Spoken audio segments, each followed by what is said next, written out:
Dan hari ini firman Tuhan temanya menjadi kuat karena bersyukur. Tema bersyukur ini sudah tidak asing buat kita orang percaya. Tapi kita mau lihat kembali apa kerinduan hati Tuhan buat kita ya. Kita buka sama-sama 1 Tesalonika 5 ayat yang ke-16 sampai 18. Ini ayat yang pendek-pendek tapi semuanya penting-penting gitu ya. 1 Tesalonika 5 ayat 16 sampai 18. Kita baca sama-sama ya 3 ayat ini. 1, 2. Saya noleh dulu. Oke, sudah ada. 3. Bersukacitalah senantiasa, tetaplah berdoa, mengucap syukurlah dalam segala hal. Sebab itulah yang dikehendaki Allah di dalam Kristus Yesus bagi kamu. Ternyata bukan hanya diminta untuk bersukacita senantiasa atau berdoa, tetaplah berdoa. Tetapi firman Tuhan dengan jelas dan tegas, tidak perlu dijelaskan lebih lagi. Ayat ini bisa menjelaskan kata-katanya sendiri. Firman Tuhan itu meminta setiap kita anak-anak Tuhan untuk mengucap syukur dalam segala hal. Siapa bilang mengucap syukur itu cuma gampang kalau kita baru terima berkat? Belum tentu. Nanti kita lihat firman Tuhan memberikan contoh. Ada orang yang tidak tahu mengucap syukur. Jadi mengucap syukur itu bukanlah tergantung dengan keadaan di luar kita. Mengucap syukur itu adalah keputusan hati yang disengaja. Kalau kita mau membangun habit yang suka mengeluh, ya mengeluh teruslah kita. Tapi kalau kita mau belajar, kemarin ada satu poin yang bagus ya dari kakak yang menyampaikan firman di Voltage. Kak Estra bilang begini, do not just try but train. Jangan hanya mencoba, tetapi latihlah.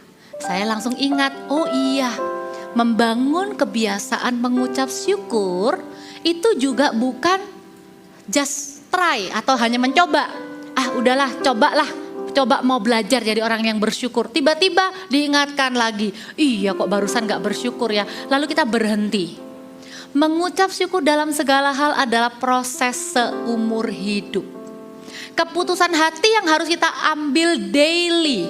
Bahkan bukan cuma daily. Bahasanya apa ya? Hourly. Gak ada ya bahasa Inggris itu ya. Bukan cuma setiap hari. Tapi setiap jam. Tapi setiap menit. Bahkan setiap detik. Kalau hati kita mengerti prinsip-prinsip ucapan syukur, maka kita akan mengerti bahwa mengucap syukur dalam segala hal itu possible. Mungkin, bisa. Dan memang kita sedang berjuang ke arah sana. Terutama apalagi ketika kita sedang dalam kesesakan. Tuhan rindu banget kita ini menjadi kuat dalam hidup ini. Bukan cuman karena dengar kata-kata menguatkan dari teman-teman kita. Bukan cuman karena ada orang yang memberi semangat kepada kita.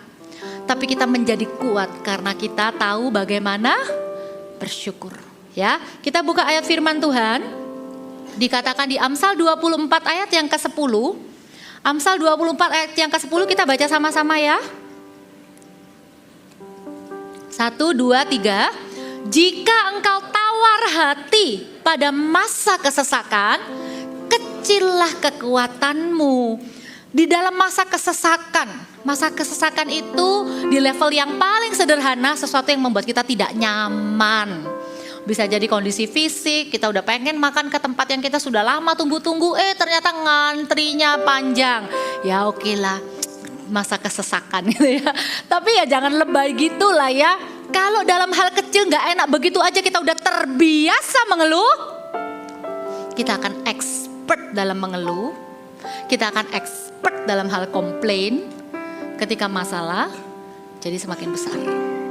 Kalau hanya dalam hal sepele, kita train ourselves itu untuk complain, easily complain. Maka ketika masalah yang sebenarnya datang, kita tidak akan punya kekuatan. Dan firman Tuhan bilang, kalau hati kita tawar Tawar hati itu bukan berarti cuman lose hope ya. Tawar hati itu bukan cuman sekedar tidak berharap lagi kepada Tuhan. Tawar hati itu juga artinya tidak mampu lagi bersyukur. Hatinya hambar, hatinya tawar. Tidak menemukan apapun alasan sama sekali, tidak ingat sama sekali untuk mengucap syukur. Nah, firman Tuhan katakan, kalau kita tawar hati di masa kesesakan, kecil kekuatan kita. Tapi ketika kita hatinya tidak tawar, atau hatinya bersemangat, hatinya apa ya, kalau tidak awar asin gitu ya, kalau tidak tawar ya. Kalau hati kita itu punya sejuta rasa gitu ya. Karena kita tahu mengucap syukur di masa kesesakan kita, maka kita punya kekuatan yang kita tuh kadang gak tahu dari mana. Coba deh, gampang aja. Kita ini mau gak mau harus nunggu. Oke? Akan lebih melelahkan kalau orang yang menemani kita menunggu ini adalah orang yang mengeluh every second. Ngeluh, komplain setiap kita maju satu langkah kita bilang, wah ini ordernya gak bagus, ini sistem manajemennya kurang, ini maju lagi mbaknya kurang ini. Kita yang di sebelahnya tuh kepengen apa? Rasanya jadi lebih berat gitu loh, jadi lebih emosian gitu loh. Tapi coba kalau orang yang menunggu bersama kita sambil antri gitu ya, itu bisa bilang, itu loh spotnya itu bagus ya. Pinter loh dia bisa bikin ornamen kayak gitu. Nanti kita foto situ ya. Perjalanan kita ngantri ini jadi lebih berasa menyenangkan dan tidak berasa lama. Seolah-olah kita jadi punya kekuatan ekstra. Coba kalau misalnya kita dekat dengan orang yang bilang panas banget ya. Aduh geram mau mati gua. Kita bisa merasa iya ya panas ya. Iya ya sesak nafas ya. Sebenarnya karena apa? Karena omongan dia. Nah, demikian juga ini kalau tadi saya kasih contoh waktu kita dengar orang mengeluh. Bayangkan kalau hidup kita ini, manusia roh kita ini atau jiwa kita ini, mendengar mulut kita ini, bolak-balik mengeluh. Please, love your soul, love yourself, and build your spirit. Cintai kehidupanmu, cintai dirimu. Cintai keadaan mentalmu sendiri gitu ya. Bahkan ayo bangun manusia rohmu. Jadilah kuat dengan cara apa? Berkata-kata yang penuh dengan ucapan syukur. Itu kuncinya, kita lihat ya. Tipsnya, satu tips aja supaya kita itu bisa mengucap syukur dalam kesesakan. Ya, jadi poin yang pertama ini adalah bagaimana kita bisa mengucap syukur gitu ya, menemukan kekuatan dari mengucap syukur. Kuat karena bersyukur itu karena kita bisa bersyukur dalam kesesakan. Nah, tipsnya apa? Bersyukur dalam kesesakan ini simple. Firman Tuhan tuh bilang begini, naikkan doa sambil bersyukur. Bukan cuman sekedar berhenti mengeluh. Berhenti mengeluh, tapi hatinya kesel. Mulutnya gak mengeluh, tapi hatinya kacau. Firman Tuhan bilang, kuasai dirimu jadilah tenang supaya kamu berdoa. Tapi bukan hanya cuma sekedar berdoa, firman Tuhan itu indah. Firman Tuhan itu dari Allah yang mengetahui manusia. Tubuh, jiwa, dan rohnya itu Tuhan yang punya. Pemilik jiwa kita. He knows how to handle our souls. Allah kita adalah Allah yang paling tahu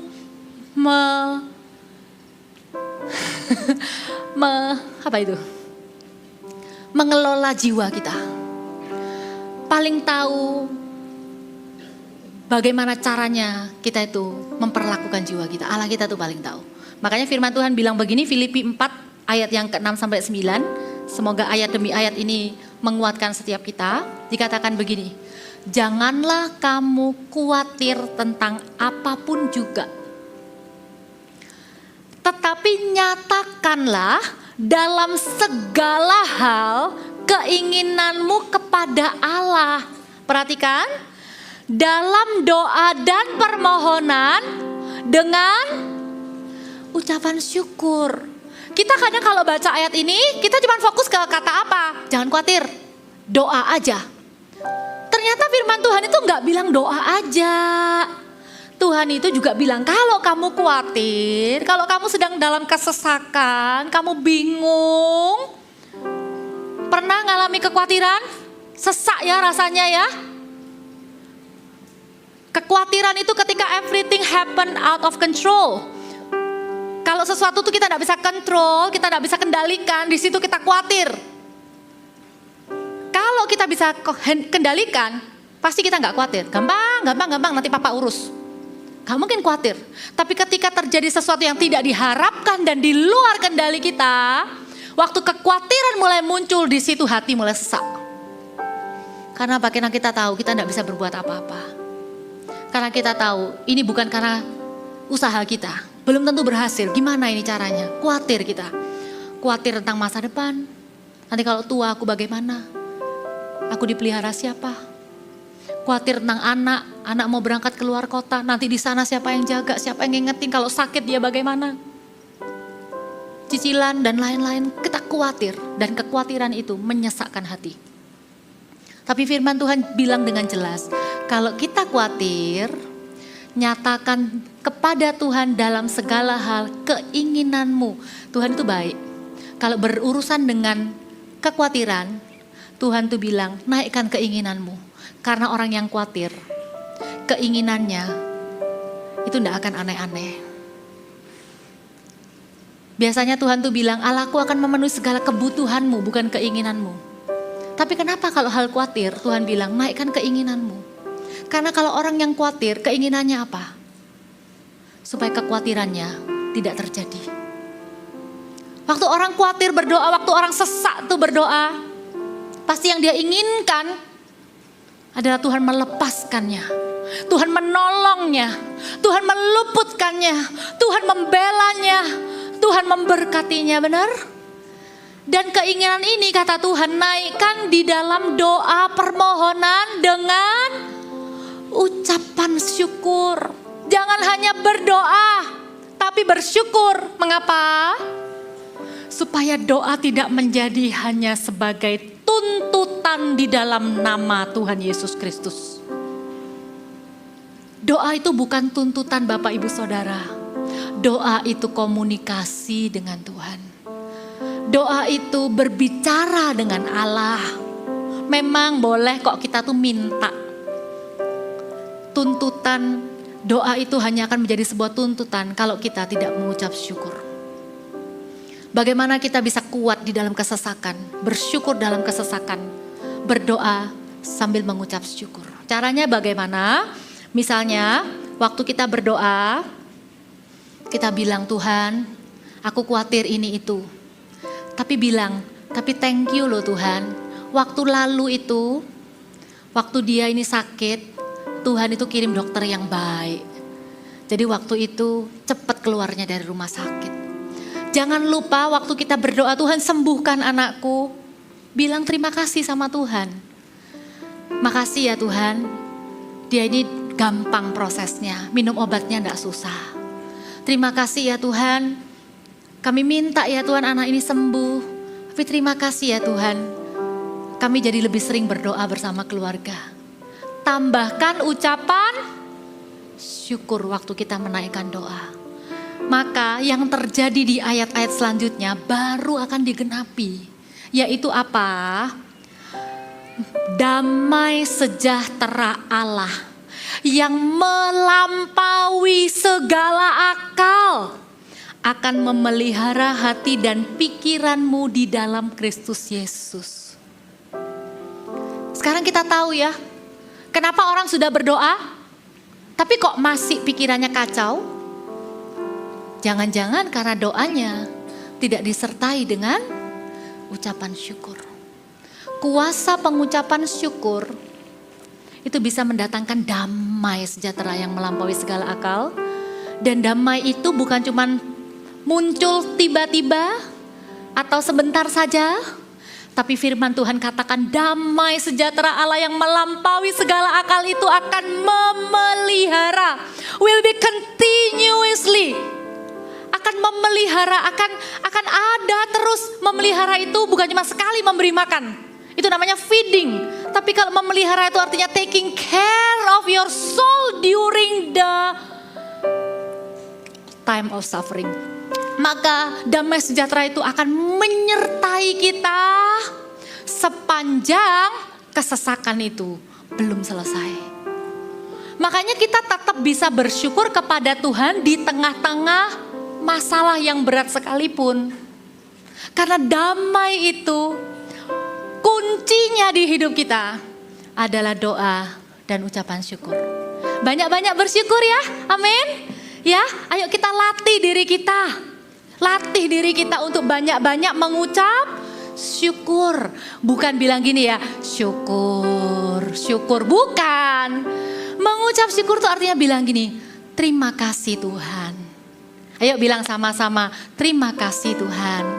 Itu loh bersyukur. Nanti kita bilang, terima kasih loh Tuhan. Dapat konsumen baru. Terima kasih ya Tuhan. Anaknya yang sudah seharian bikin kesel, tidur. Aduh, energinya banyak, sehat. Terima kasih Tuhan. Kalau Anda hidupi hidup ini dengan melatih diri Anda mengucap syukur, maka damai sejahtera itu tidak akan meninggalkan Anda. Selalu temukan alasan untuk mengucap syukur. Sekalipun belum selesai masalahnya, minta sama Tuhan. Ayo, jadilah sengaja untuk menemukan kebaikan Tuhan. Jangan pikir, itu kebetulan. Ayo jadi lebih teliti untuk melihat, ini kalau bukan Tuhan tidak mungkin. Ini Tuhan. Ini pasti Tuhan. Lebih baik kita begitu. Daripada kita apatis lalu kita merasa, itu kan kebetulan, belum tentu, nanti paling habis ini berubah lagi, bla bla bla. Daripada kita begitu, ayo syukuri setiap progresnya. Syukuri setiap progresnya. Kenapa? Karena firman Tuhan itu berjanji bahwa Allah kita adalah Allah yang turut bekerja di dalam segala sesuatu, mendatangkan kebaikan bagi setiap kita. Percayalah bahwa ketika kita masih ada di tengah-tengah proses, di tengah-tengah kesesakan itu, Tuhan itu tidak nganggur. Itulah yang buat kita anak Tuhan itu selalu penuh dengan damai sejahtera dan terus berharap sama Tuhan. Dan mudah untuk mengucap syukur. Karena kita tahu our God is a working God. Allah yang bekerja. Allah itu bukan cuma duduk di tahta. Belum ya? Kamu mau minta ya? Tunggulah, nantilah, tak lihat dulu usahamu. Saya tuh merenungkan ayat ini ya. Please Bapak Ibu, ketahuilah bahwa Allah kita itu adalah Allah yang turut bekerja dalam segala sesuatu di kehidupan kita. Tujuannya untuk mendatangkan kebaikan buat kita. Kalau itu belum baik, berarti belum selesai. Kalau itu belum happy ending, berarti Tuhan masih terus mengerjakannya. Bagian kita apa? Jangan jadi kecewa. Bersyukur itu juga membuat hati kita anti kecewa. Bersyukur itu membuat hati kita itu anti jealous. Anti jealous, anti disappointment. Kuasa ucapan syukur itu besar. Waktu kita bersyukur dengan apa yang kita punya, kita gak bakal iri dengan saudara kita yang punya sesuatu. Karena kita tahu, belum tentu dia punya apa yang kita punya. Kadangkala lihat Instagram, lihat kehidupan orang lain itu juga bahaya. Bisa jadi trap buat damai sejahtera kita. Kita yang sudah bersyukur karena bisa liburan ke satu kota, mungkin terdekat gitu dengan semua fasilitasnya. Tiba-tiba scroll, lihat teman, loh liburannya lebih jauh, lebih bagus tempatnya, makanannya lebih melimpah, fotonya lebih fotogenik. Hilang sukacita kita. Langsung kita bilang, tahun depan kesini aja, padahal baru nyampe di kota itu. Ayo bersyukur. Bersyukur itu antinya iri hati. Bersyukur itu antinya kecewa sama Tuhan. Amin. Karena Allah turut bekerja dalam segala sesuatu mendatangkan kebaikan bagi setiap kita yang mengasihi Dia, yang terpanggil dalam sesuai dengan rencana Allah. Dan Tuhan itu memandang serius loh ucapan syukur ini. Ini adalah sebuah peringatan gitu ya, supaya kita mau dengan sengaja melatih diri untuk bersyukur, dengan sengaja melawan gravitasi ke bawah yang mengatakan lebih gampang ngomel daripada bersyukur. Ngomel itu kayak skill otodidak gitu loh. Mengomel itu kayak kemampuan alami yang kita punya waktu lahir gitu loh. Bener ya? Gak perlu diajari gitu ngomel itu. Pinter gitu kalau ngomel. Tapi kalau bersyukur itu kayaknya harus dilatih, harus disengaja dimunculkan gitu ya. Nah, firman Tuhan itu dengan tegas memberikan kepada kita sebuah contoh ya. Di 1 Korintus 10, kalau Anda nanti mau baca lengkapnya, itu adalah mengenai Israel sebagai suatu peringatan. Ini menceritakan satu perikop yang berisi dosanya bangsa Israel, yang membuat bangsa Israel itu tidak jadi masuk tanah perjanjian ya. Dikatakan begini ya di ayat 10, pasal 10 ayat 1. Aku mau supaya kamu mengetahui saudara-saudara, bahwa nenek moyang kita semua berada di bawah perlindungan awan, dan bahwa mereka semua telah melintasi laut untuk menjadi pengikut Musa. Mereka semua telah dibaptis dalam awan dan dalam laut. Perhatikan, mereka semua makan makanan rohani yang sama. Mereka semua minum minuman rohani yang sama. Sebab mereka minum dari batu karang rohani yang mengikuti mereka, dan batu karang itu ialah Kristus. Tetapi sungguh pun demikian, Allah tidak berkenan kepada sebagian besar dari mereka, karena mereka ditewaskannya di padang gurun. Semuanya ini telah terjadi sebagai contoh bagi kita, supaya jangan kita menginginkan hal-hal yang jahat seperti yang telah mereka perbuat. Nah, ayat 7 itu menggambarkan apa aja? Penyembah berhala. Lalu yang ayat 8 itu percabulan. Kemudian ayat 9 itu mencobai Tuhan. Nah, perhatikan ayat 10-nya. Dan janganlah bersungut-sungut seperti yang dilakukan oleh beberapa orang dari antara mereka, sehingga mereka dibinasakan oleh malaikat maut. Ayat 11, semuanya ini telah menimpa mereka sebagai contoh dan dituliskan untuk menjadi peringatan bagi kita yang hidup pada waktu di mana zaman akhir telah tiba. Jadi kesalahan bangsa Israel, ciri-cirinya bangsa Israel, kalau ingat bahasa Israel itu ingat apa? Ingat sungut-sungut. Sudah dilakukan mujizat yang begitu besar, ditolong begitu rupa, tetap komplain, tetap mengeluh, tidak pernah bersyukur. Firman Tuhan itu mengajarkan, jangan sampai kita ikut-ikut spiritnya bangsa Israel yang suka bersungut-sungut ini. Ini semua ditulis di Alkitab menjadi peringatan bagi kita yang hidup di akhir zaman. Nanti kalau Anda mau buka di kitab Timotius, 1 Timotius, itu ada nubuatan tentang keadaan manusia di akhir zaman. Selain tidak mempedulikan agama, di situ juga ada kata tidak tahu berterima kasih.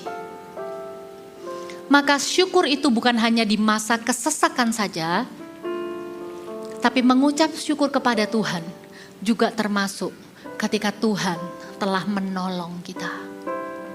Apakah ada jaminan kalau Tuhan tuh sudah menolong kita, kita jadi bisa berterima kasih kepada Tuhan? Tidak otomatis. Kita perlu dengan sengaja bawa ucapan syukur kita dan hiduplah di dalam ucapan syukur itu. Dalam perjanjian baru ada sebuah contoh. Ini ada di poin yang kedua, bukan hanya bersyukur di masa kesesakan. Yang kedua adalah bersyukur karena pekerjaan Tuhan di hidup kita. Pertolongan Tuhan di hidup kita. Seolah-olah masa kesesakan sudah lewat.